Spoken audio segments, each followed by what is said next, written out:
As teachers, we're always looking at creative ways to help our students develop more strength in their upper body and their core. I'd like to show you a couple of things that you can very easily slide into your next Vinyasa flow. From plank position or downward facing dog, here are a couple of things to look at. So, downward facing dog, your very easiest way to pull in a little bit more core strength and arm strength is to just lift a knee up and pull it into the belly, lifting up high. That might be really good for your beginners. For those of you who are more advanced students, you can actually have them bring the knee up and more forward, like that. So the knee goes directly into the center. The next one would be where the knee comes up and actually comes all the way to the outside of the same side elbow. So my left leg is coming forward to my left arm, like that. There we go. I'm going to show you now bringing the knee up to the opposite elbow. So I'm going to use my right leg here so you can see, and I'm going to bring it right up over here to my left elbow. Same thing, knee lifts, I twist and turn, and then I pull it up, keeping the shin nice and lifted. You can hold here for a few breaths, and then come all the way back out. So that's a nice little flow. The knee into the center, same side, and then to the opposite elbow. Here's another way to add in some abs and arms in your plank pose. Come into actually what we call a forearm plank with your students. And then from here, they're just going to stack their feet like they would for Vasisthasana. So they come onto the edge, they keep their arms on the floor. So this is a lot of work in the obliques. And then back to center, and back over to the other side now. And then back to center. So anytime you're in plank position, you can have your students come down onto their forearms, and there you go. You've added in a little bit more work for them. When your students are in downward facing dog, a nice thing to do to develop some arm strength, particularly the triceps, is to come down onto their forearms. So from here, they would come down onto their forearms and come back up.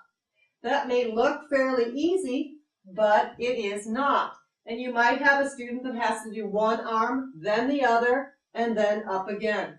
And that's okay, as long as they start switching out one arm down and one arm up and keep doing the opposite up and down.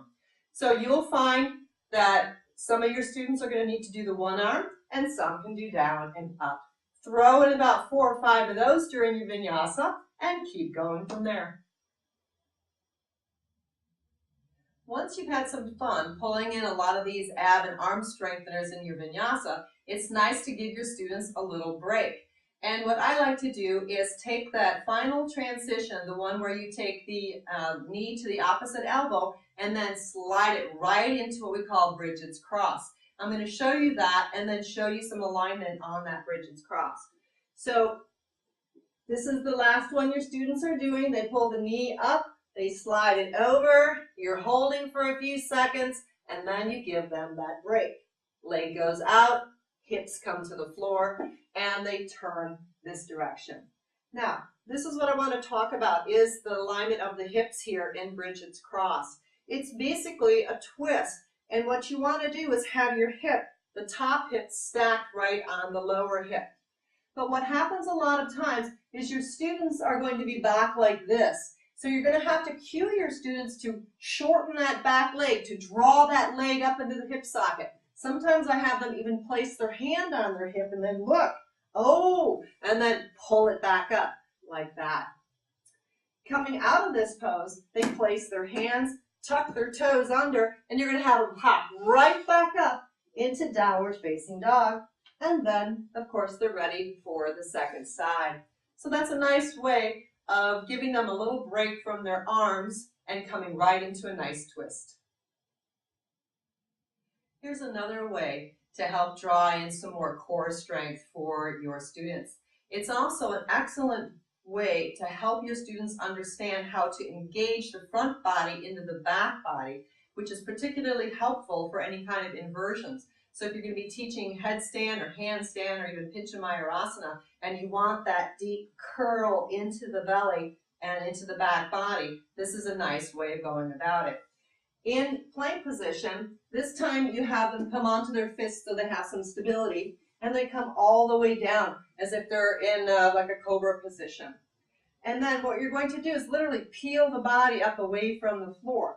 So I cue to have them pull the head down, and then automatically they start to press their elbows down and they round up a little bit. Then slowly but surely they fill out their back body. Like that. And then coming down, same way.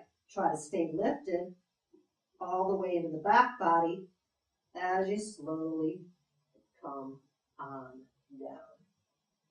That looks particularly easy, but it's truly not. It's a great way to help your students understand that they have such capacity in the front body to pull back, pull back, pull back, pull back, and to create this nice, beautiful, strong back body to help in all of their inversions.